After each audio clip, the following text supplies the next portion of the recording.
주님 공생애 때 주님의 인기는 참 대단했습니다. 많은 사람들이 늘 인산인해를 이루었습니다. 오늘 본문도 많은 사람들이 모였었는데 다른 모임 때와 좀 달랐던 부분은 어린아이들을 데려온 어른들이 꽤 많았다는 사실입니다. 그 사람들은 아이들을 데리고 주께 나와서 만져달라고 하는 그러한 소원을 가지고 있었습니다. 그때 주님과 동행한 제자들이 과잉충성으로 그 사람들을 오히려 꾸짖었다 그랬습니다.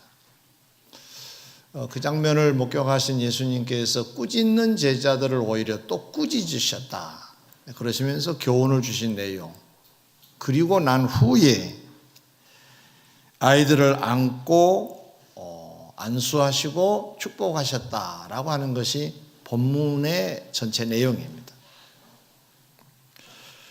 오늘은 어린이를 생각하는 어린이 주일입니다. 성경에 어린이에 관계된 말씀이 참 많은데 이 말씀들을 좀 모아가지고 어린이를 생각하는 주일인 오늘 이 말씀을 전해드리려고 합니다.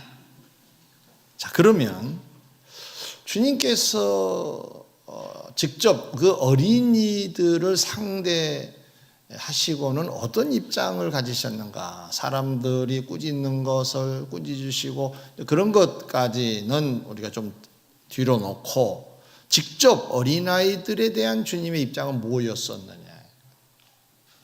성경에 보니까 안고 안수하시고 축복하셨다라고 세 가지로 되어 있습니다. 안아주시고 안수해 주시고 복을 빌어 주셨다. 어른들 표현으로 말하면 덕담해 주셨다, 이렇게 표현할 수도 있겠죠. 예. 그래서 오늘 이 의미가 있는 내용을 중심에서 오늘 말씀을 좀 나누려고 합니다. 첫 번째로 16절, 그 어린아이들을 안고 그들 위에 안수하시고 축복하시니라고 했는데, 방금 말씀드린 대로 왜 이렇게 하셨을까? 그 의미는 뭔가? 그거의 다가 아닐 거라고요. 안으시고, 물론 의미가 있어요, 그것도 자체로도. 그러나 좀 더 길게 봤을 때 더 깊은 의미는 뭐냐? 안수해 주신 이유가 뭐냐?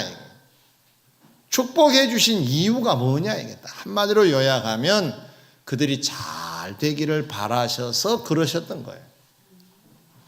조금 이게 좀 풀어 설명하면 그들의 미래와 그들의 영혼까지 잘 되기를 바라셔서 안아주시고 그리고 안수하시고 축복하셨다고 하는 사실입니다. 성경은 여기뿐만 아니라 이곳저곳을 보면 이 자녀들에 대한 주님의 관심이 많으신 걸 볼 수가 있습니다. 구약 요나서를 보면 니느웨라고 하는 성읍의 사람들이 죄가 너무 많아서 넘쳤다고 했습니다. 생각이, 말이, 행동이, 계획이 모조리 다 죄투성이일 때 멸망을 이제 예고하십니다. 40일 후면 이제 멸망을 받을 니느웨 성인데 그 성의 사람들을 불쌍히 여기셨어요. 안타까우셨어요. 그들이 망해버리는 것. 그래서 요나를 억지로 보내십니다.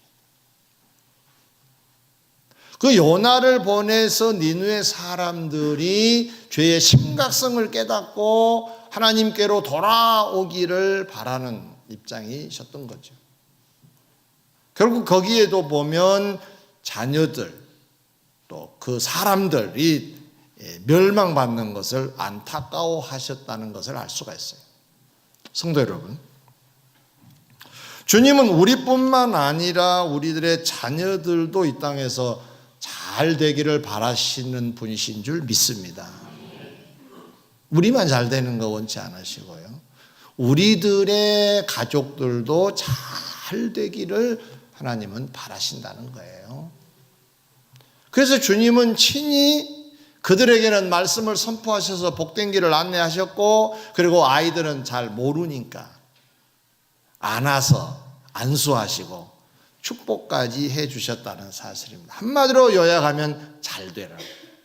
뭐가? 미래가, 그들의 영혼이. 자, 우리 한번 관심을 갖고 인사를 할까요? 당신의 미래와 영혼도 잘 되시기 바랍니다. 인사하실까요? 네.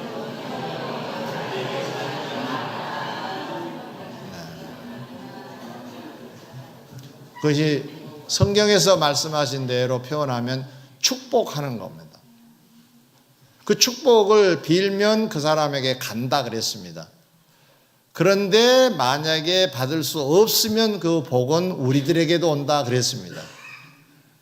그러면은 전달이 되면 내가 좋은 일을 했으니까 그것도 복이고, 못 받으면 내가 받으니까 그것도 복이고, 하면 복이 되는 겁니다. 입 꼭 다물고 계시지 마시고, 자, 당신의 미래와 영혼이 잘 되시기를 바랍니다. 시작.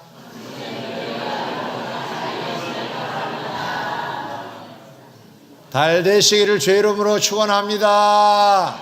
네, 잘 되시기 바랍니다. 네. 두 번째입니다. 그 아이들의 미래와 영혼이 잘 되기 위해서 어떻게 해야 할 것인가, 성경에서 답을 찾아보도록 하겠습니다.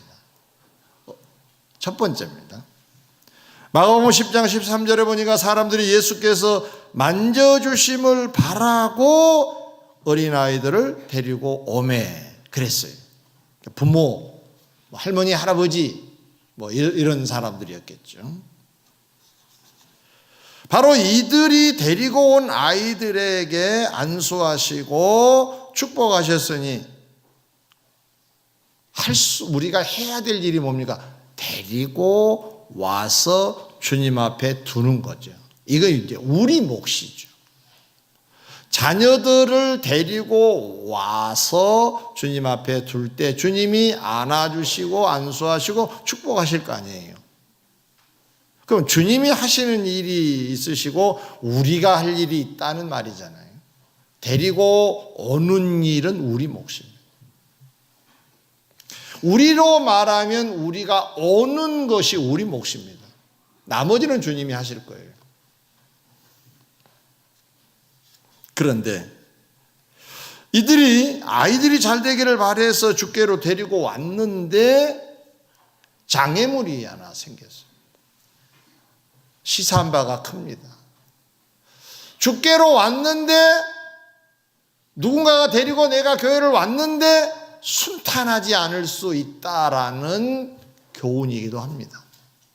순탄해야 되잖아요. 주님께로 왔으니까.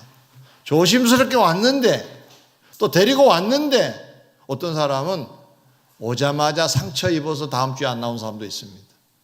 에이, 못 다니겠다. 아주 다양한 장애 요인이 생길 수 있다는 것을 교훈하고 있는 거예요. 그런데 놀랍게도 그 순탄치 않는 배경의 주인공들은 누구냐? 예수님의 제자들이었습니다. 그들이 예수님께 이 아이들을 좀 만져달라는 입장으로 가까이 오자 꾸짖었다는 거예요. 한번 그때 풍경을 한번 그려볼까요? 사람들은 많이 모였습니다. 애들을 데리고 부모들, 할머니, 할아버지들이 이제 가까이 왔겠지요. 사람들이 많으면 애들이 놀랍니다. 울었겠지요. 시끄럽게 했겠지요. 소리도 질렀겠지요. 그러니 지금 청중 앞에서 설교하시는 예수님을 도와주지는 못할 만큼 시끄럽게 하는 거잖아요. 조용히 좀 해! 그림이 나오죠. 그랬겠죠. 제자들은 어떻게 보면 과잉, 좀 오버한 거죠. 주님의 원뜻은 아이들이 내게 오는 걸 금하지 말라고 하시는 분이신데 지금 금하고 꾸짖고 있으니까 이건 주님과 거리가 좀 먼 거지요. 그래서 예수님이 제자들을 꾸짖으신 거죠.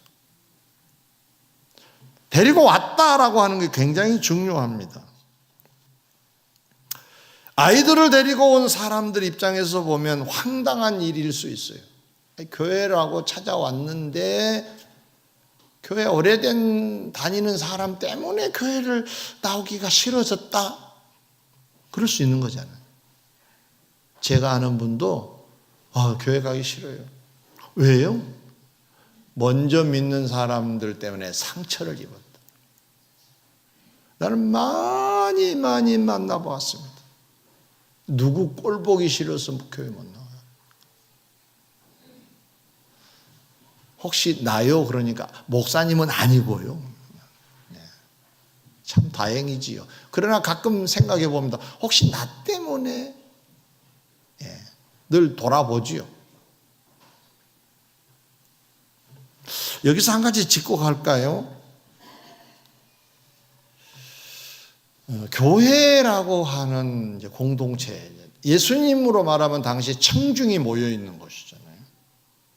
그러면 제가 여러분에게 말씀을 전하는 자죠. 그러면 제자 정도 되겠죠. 예수님 그림으로 말씀이 선포될 때 내가 옆에 있는 자니까. 내가 여러분에게 방해꾼이 될란가도 몰라요. 되고 있는가도 몰라요. 아까도 말씀드렸지만은 늘 돌아볼 필요가 있는 거죠. 나는 아닐 것이다. 제자들은 지금 잘하고 있는 거예요. 나름 잘하고 있는 거라고요. 근데 사실 주님 입장에서 보니까 지금 방해하고 있는 거잖아요. 내게 오는 걸 금하지 말아야 하는데, 아이고 어서 오세요 하고 데려다 놓고 예수님 좀 이거 만져주셔야 돼요. 아무리 바빠도 이 아이들이 참 급한 것 같습니다. 이렇게 하는 게 주님하고 이제 소통이 되는 건데, 주님은 금하지 말라고 하는 입장인데 얘들은 안 돼! 이러고 있으니까. 좀 좁혀볼까요? 교회는 목사를 중심해서 목양을 합니다. 자, 교회 중직자 여러분, 가깝게 있는 여러분, 감투를 쓰신 여러분, 교역자 여러분, 혹시 여러분이 또 어떤 성도들에게 장애물이 되고 있지 않을까요? 그렇다고는 하지 마시고 돌아보시라는 얘기입니다. 감사하게도 우리 교회는 다 협조적입니다. 예. 아멘을 안 하신 거 보니까 좀 이상하긴 이상한데. 네. 그러나 늘 가능성이 있다는 생각을 가지셔야 돼요. 만약에 여러분을 향하여 그 누군가가 그 사람 때문에 교회 못 나오겠다고 그러면 여러분이 지금 예수님 당시의 제자들의 역할을 하는 거잖아요. 잘하고 있는 건 아니죠. 잘하세요? 2층? 잘하신가 모르겠어요.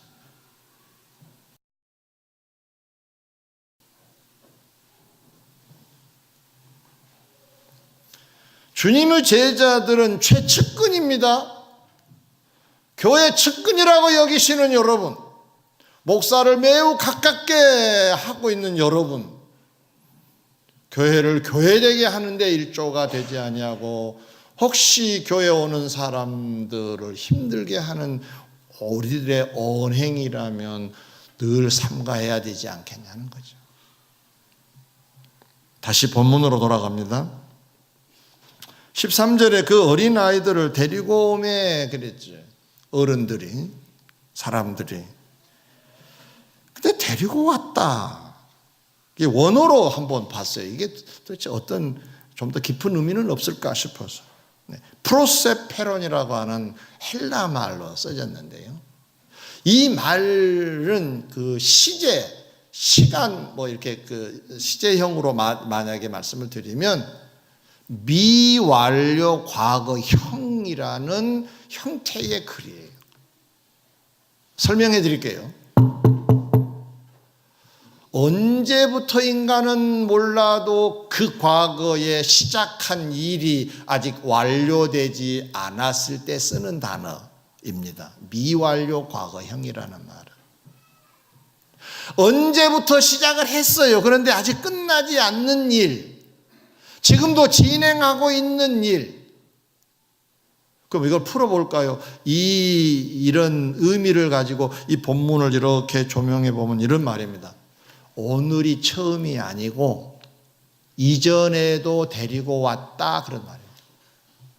언제부터인가는 모르지만 그 과거에 시작한 그 일이 오늘에 와서야 빛을 보았다, 그런 얘기가 됩니다. 오늘 주님을 만났고 주님이 안아주시고 안수하시고 축복하셨으니까 이런 날은 없었거든요. 지금, 오늘 지금 일어나고 있는 일입니다. 그러면 여기서 얻을 수 있는 교훈이 무엇인가요? 전에, 일주일 전에, 한 달 전에 만약에 왔다는 걸 전제하면서 볼까요? 그러면 그때는 못 만났다는 얘기잖아요. 어쩌면 그 누군가의 방해 때문에 밀려났었는가도 모르잖아요. 주님 눈에 안 띄어서 그렇지 그 누군가 때문에 멀어져 있는데 그래도 왔기 때문에 그래서 만나게 된 거잖아요. 그럼 우리 할 일이 뭔가요? 꾸준히 데리고 와 있어야 한다는 거잖아요. 우리도 꾸준히 이 현장에 있어야 될 줄 믿습니다. 꾸준히 언제 주님이 우리를 안아주시고 안수하시고 축복하시려는지는 알 수가 없는 거예요. 영적으로 말하면 사람들이 오자마자 은혜 받은 사람도 있지만 한참 만에 은혜 받은 사람도 있어요. 어떤 사람은 그 한참이 너무 늦어가지고 죽을 때쯤 받는 사람도 있습니다. 너무 안타까운 일이죠. 그러나 아무튼 주님 눈에 띌 때 금하지 말라 하시면서 오게 하시고 안아주셨던 것처럼 안수하시고 축복하셨던 것처럼 그 날이 오기를 소망하면서 우리도 와 있어야 하고 그리고 데리고 와야 한다는 거죠. 이들처럼 말이에요. 이들은 오늘이 그날이었던 거죠. 그전에는 그냥 돌아갔지만 오늘은 그날이 된 겁니다. 알 수 없는 거잖아요. 성경에 주님을 안다, 믿는다는 말은 안다는 말인데 이 의미도 그 히브리 사람들의 이 표현법을 우리가 그 의미를 좀 알면 성경을 좀 더 많이 알 수가 있어요. 구약 성경에 보면 입다라고 하는 사사가 나와요. 그가 하나님 앞에서 이제 서원을 합니다. 하나님, 제가 전쟁에 나가서 암몬 자손과 싸울 건데 만약에 내가 이기게 해주시면 나를 마중 나온 첫 번째 사람을 당신께 드리겠습니다. 번제로 바치겠습니다. 어설픈 자의 서원이었습니다. 율법을 알지 못한 자의 서원, 좀 무식한 서원이었어요. 그러나 서원을 해버렸어요. 아무튼 그렇게 제가 당신께 영광을 돌리겠습니다. 번제의 제사로 영광을 돌리겠습니다. 그랬는데 전쟁을 마치고 딱 왔는데 잘했어요 라고 하는 사람이 자기 외동딸이었어요. 여러분, 가슴이 얼마나 찢어졌는데 아팠겠습니까? 저는 딸이 없어서 잘 모르겠는데요. 딸이 너무 좋다고들 얘기를 하니까 그렇게 그냥 상상만 해봐요.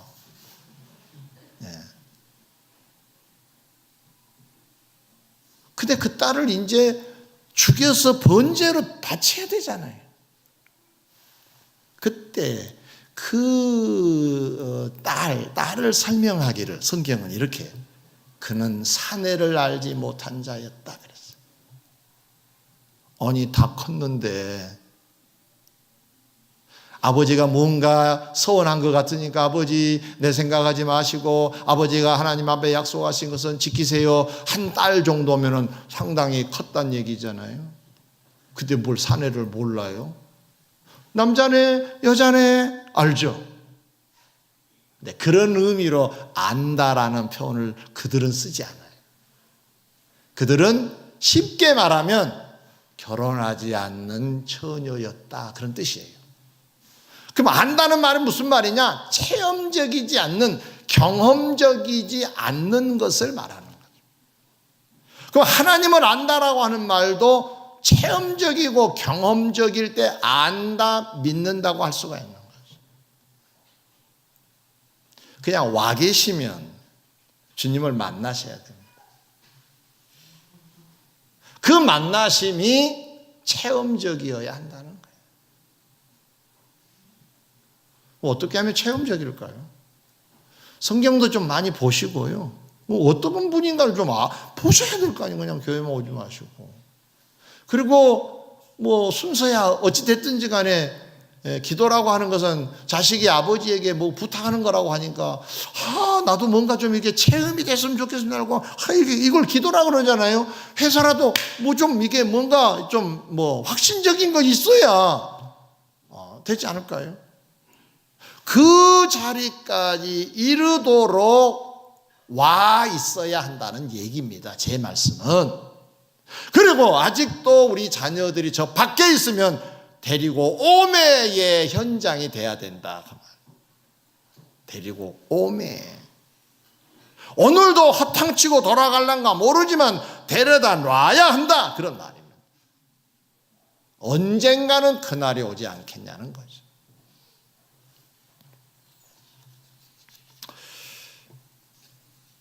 이 일을 우리는 꾸준히 멈춰서는 안 되는 일이라는 사실을 알자. 왜 그러느냐?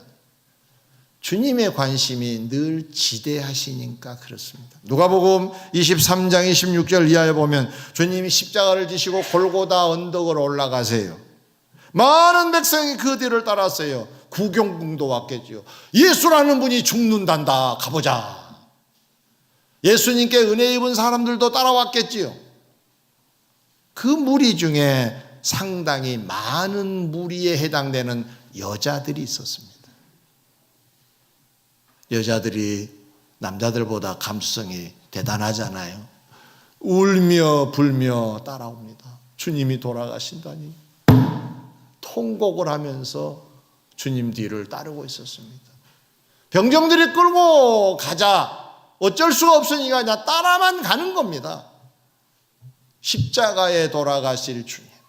십자가를 메고 골고다 언덕으로 넘어지고 또 일어나서 또 넘어지고 또 걸어가시는 그 주님 뒤를 어떻게 해드릴 수는 없지만 자기들이 할 수 있는 건 따라가는 길이었습니다. 울며 불며 따라가고 있을 때 주님이 돌아서셔서 예루살렘의 딸들아, 나를 위하여 울지 말고 너희와 너희 자녀들을 위하여 울라. 이렇게 하셨어요. 이 의미는 무엇입니까? 앞으로 만날 고난이, 재난이 엄청날 건데 대비해야 될 것이다. 그러면서 그 여자들에게 하셨던 말씀을 곱씹어 봅니다. 너희와 너희 자녀들을 위하여 울라고 하셨어요. 자녀들은 부모 몫입니다. 아시다시피 저는 두 자녀가 있습니다.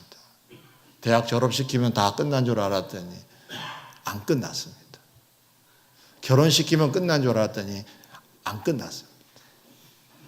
애 하나, 둘 넘으면 끝난 줄 알았더니 아직 안 끝났어요.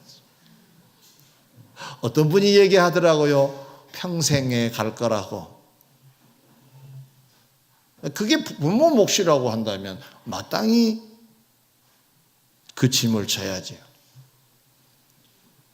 혹시 대학 졸업시켰으니까 닌 니고 난 나다 그러신 부모 계신가요? 대단하십니다. 평생 가야 될 건데요. 속으로 가지고 계시겠죠, 그렇죠? 겉으로는 그런 표현들 하신다 하더라도 평생 가지요. 평생 가지요.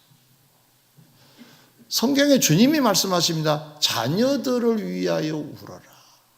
자녀들이 컸는지 안 컸는지는 알 수 없어요.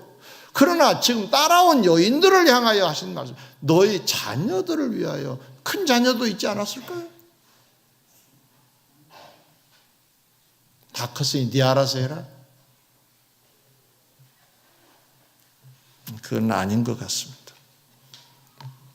요나서 4장 11절에도 니느웨는 좌우를 분별하지 못한 12만여 명이 있는데 내가 이들을 아끼노라고 하나님이 요나에게 말씀하신 것이 기록되어 있어요.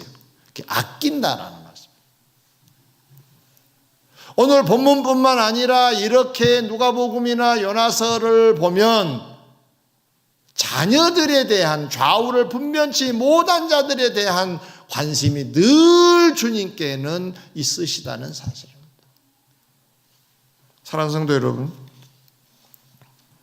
주님이 아끼신 우리나 우리 자녀들, 주님이 저들의 미래를 걱정하시는데, 우리의 미래도 걱정을 하고 계시는데 어떻습니까? 우리는 우리 자신과 우리 자녀들을 아끼지 않고 있지는 않는가? 걱정 안 하고 살고 있지는 않는가? 뭐 그러신 분은 안 계시겠지만, 이건 단순히 잘 먹고 잘 살아야 될 건데가 아니라, 취직이 돼야 될 건데, 진급이 돼야 될 건데가 아니라, 그들의 미래와 영혼이 잘 되어야 될 것인데에 대한 관심, 걱정이 있으신 게 맞다, 그 말이죠. 그러려면 데리고 와야 합니다. 여러분의 자녀들을 데리고 와야 합니다. 여러분도 오셔서 주님을 체험적으로 알아가셔야 되겠지만, 그 자녀들도 데리고 와서 주님의 선처를 기다리고 있어야 하겠지요. 안아주시고 만져주시고 안수하시고 축복하시는 그 주님의 선처를 기다리면서 우리의 도리를 하고 있어야 맞지요. 순서가. 안 데리고 오고 어떻게 만져달라고 얘기할 수가 있겠습니까? 이 수고는 우리 자녀들의 미래와 영혼과 이 상관관계는 정비례할 거라고 봅니다. 내 수고가 있는 만큼 우리들과 우리들의 자녀들의 미래는 더 상승할 거라는 사실입니다. 내가 만약에 그러지 못하면 미래는 없을 수도 있습니다.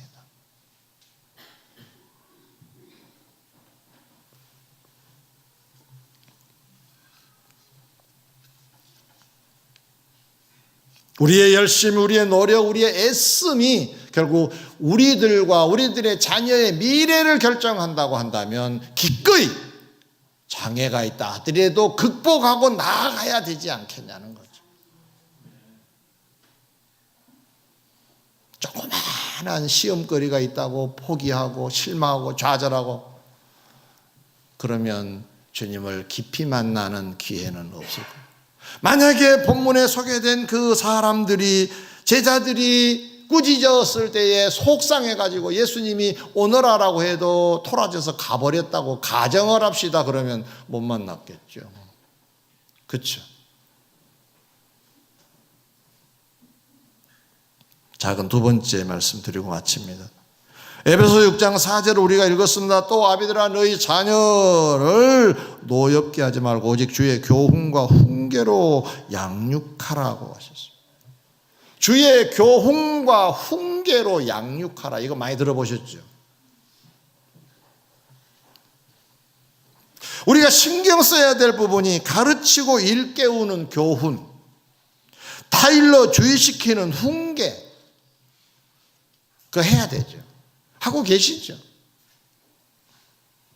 그런데 오늘은 좀 다른 차원, 다른 각도에서 접근하겠습니다. 이 말씀을 자세히 읽어보면 이러기 전에 할 일이 하나 있습니다. 자녀를 노엽게 하지 말고. 노엽게 하면 존경하지 않아요. 노엽게 하면 소통의 문을 닫습니다. 겉으로는 부모이니까 예라고 해도 속으로는 닫아버립니다. 소통이 안 됩니다. 소통이 안 되면 아무리 주의 교훈과 훈계로 양육한다 하더라도 누가 그걸 받아들일 수가 있겠습니까? 절대로 안 될 것입니다. 받아들이지 않습니다. 그동안에 우리는 주의 교훈과 훈계 쪽으로만 관심이 있었어요. 교회 가거라! 착하게 살아야 된다! 소통이 잘 된 관계에서도 들을까 말까 하는데 노여움의 대상이 되면 절대로 듣지 않습니다. 절대로 안 듣습니다. 문제는 노엽게 하는 것을 풀어야 됩니다. 소통이 되도록 한 다음에 얘기가 전달이 되면 받아들일 수 있겠지요. 그것도 될까 말까. 여러분의 경험에서도 찾아볼 수 있지 않을까요? 누군가가 권면을 하는데 귓등으로 듣는다는 말 하죠. 왜 귓등으로 들으셨나요? 별로 관심이 없어요. 그 사람과 나의 관계가 좋은 관계가 아니에요. 오늘날 학생들과 선생님의 관계, 목사와 성도들의 관계, 부모와 자식의 관계 모두 다 정말로 중요시 여겨야 될 건 소통의 문을 열어놓는 일이 더 급선무라는 거예요. 어린아이들이라고 속이 없겠어요? 다 보고 알아요.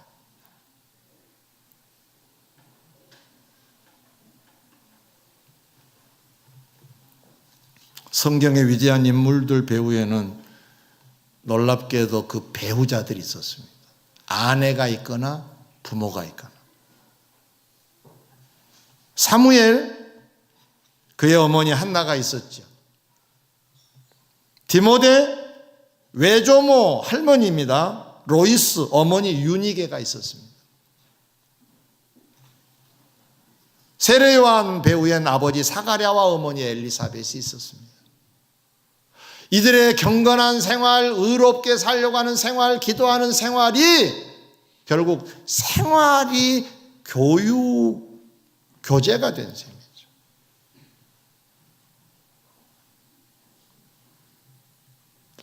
우리 교회 집사님 한 분이 언젠가 저에게 이런 얘기를, 가정 얘기를 해주셨어요. 실명을 거론하면 좀 미안하니까. 자녀들이 말을 잘 안 듣는데 별로 걱정을 안 한대요. 그래서 내가 깜짝 놀랐어요. 아니, 걱정을 해야 될 건데, 속으로. 별로 걱정 안 하는데. 대신 당신이 열심히 신앙생활 하는 것을 보여주고 있다고 그래요. 왜 그런데요? 라고 물었더니 과거에 본인이 그랬대요. 우리 아이들처럼 그렇게 그냥 따라다니기도 하고 안 가기도 하고. 근데 그 어머님이 열심인 모습이 어느 날 입력이 돼서 내가 오늘날 신앙생활을 하고 있습니다. 맞다고 봐요, 저는. 맞다고 봅니다. 보여주세요. 졸더라도 데려다 놓으세요. 오라고 하세요. 아직 완료되지 않는, 과거에 시작된 그 일 완료되지 않았죠. 그래도 그날은 지금 완성을 하고 있는 거잖아요. 그날 만난 거잖아요. 그날을 안아주셨잖아요. 주님이 만져주기만을 바라셨는데 안아주셨잖아요. 안수까지 하셨잖아요. 먼 미래를 위하여 축복까지 하셨잖아요. 겹겹이 만난 거죠. 보여주세요. 소통하시면서 보여주세요. 그런 우리 어른 세대가 오늘 고민이 하나 생길 겁니다. 네. 꾸짖었던 제자들을 꾸짖으신 예수님의 심정으로 돌아가시면 됩니다. 여러분이 혹시 소통의 장애물이 됐으면 그걸 여러분 입으로 여러분 안에 들어있는 그것을 꾸짖으세요. 그걸 몰아내시고 소통의 장을 마련하세요. 존경하지 아니하면 듣지 않습니다. 너무 늦었나요? 안 늦었어요. 괜찮아요. 지금 또 시작하면 될 겁니다. 포기하지 마세요. 포기하지 마세요. 하루를 살더라도 정말로 그렇게 잘 살아보려고 하는 진실한 중심이 보여지면 자녀들도 알지요. 정말로 진심으로 저렇구나. 포기하지 마세요. 그래서 주님이 그렇게도 원하신 미래와 영혼이 잘 되는 그 삶이 여러분과 여러분의 자녀들에게 그대로 이루어지시기를 주의 이름으로 축원합니다. 기도하겠습니다.